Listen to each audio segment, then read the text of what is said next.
Hello and welcome to Cartoon Rewind Tiny Toon Adventures Part 5. I continue on my retrospective of the Tiny Toon Adventures with episode 17, Life in the 90s. The animation is pretty good, so I'll give it a 7.5. The characters stay on model and they don't abuse squash and stretch too much. And the characters look pretty close to what they're supposed to look like. For music, is a 10. Great use of classical music as well as some original music. The plot in this episode had 3 stories. The first one had Hampton, Plucky, Babs, and Buster going to a fancy restaurant, and after they don't get served, shenanigans and hijinks ensue. The second story is Buster trying to get the $2 that Montana Max owes him for not paying his newspaper subscription. And then the third story is Babs showing Roderick and Rubella Rat the negative sides of smoking. And now for the characters. The main standouts are Buster, because he's in 2 out of the 3 stories, and in both of those stories he's in, he gets a lot of the comedic heavy lifting, as well as Babs.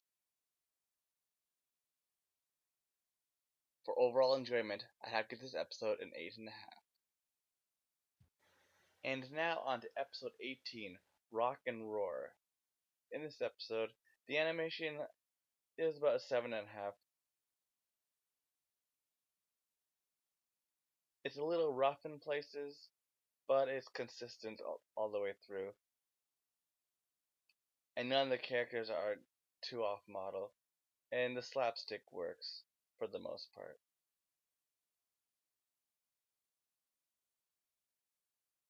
Music, great use of classical music as well as also some original scores. The plot isn't all that original. It's Buster ends up finding a dinosaur egg and ends up making it into a pet, and then he has to keep it safe from Montana Max, who's trying to capture it.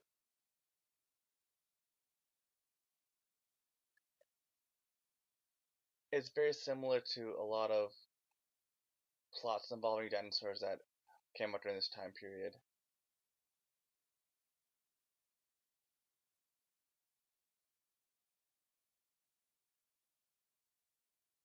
Well, I guess the episode's trying to be a play on a boy and his dog, or like Lassie or something. The characters, there were some humorous moments here and there, but for the most part, nothing really stands out.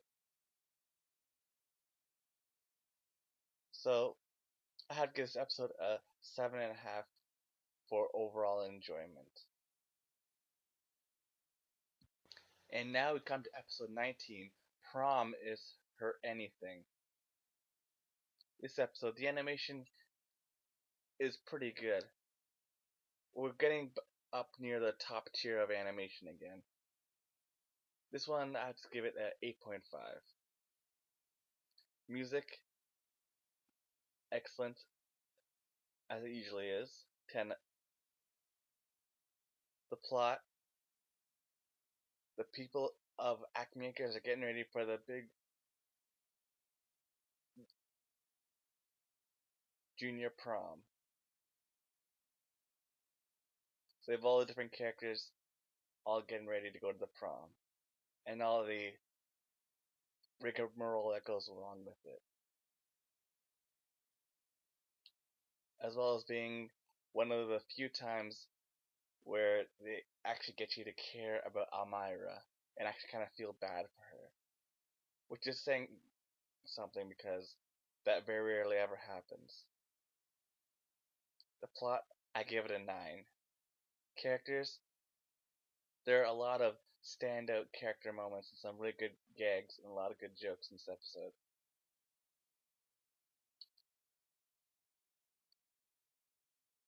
Standout has to be Almira and Monty, as also Buster and Babs. And there's also a great joke involving Go-Go, Plucky, and Punch. Characters is a 9. So for overall enjoyment, I have to give this episode a 9. And last, and in this case least, is episode 20, Hair Today, Gone Tomorrow. The animation, which was done by the Ink and Paint Club and Phil Cartoons, is pretty shoddy, on the level of Kennedy Cartoons, saying which is saying a lot.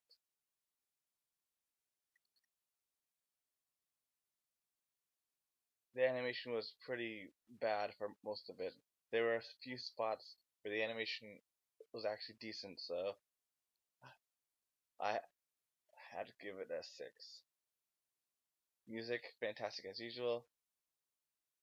The plot involves Buster being trapped in Amara's house and then breaking out and rescuing the other people, all the animals that were stuck there, and then teaching her a lesson,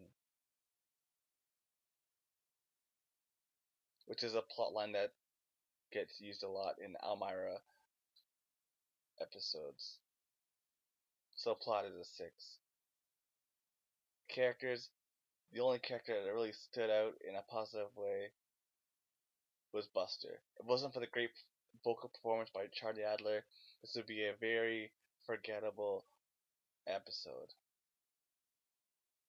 Other than that, this episode for characters is a 6.5. And this was a very forgettable one.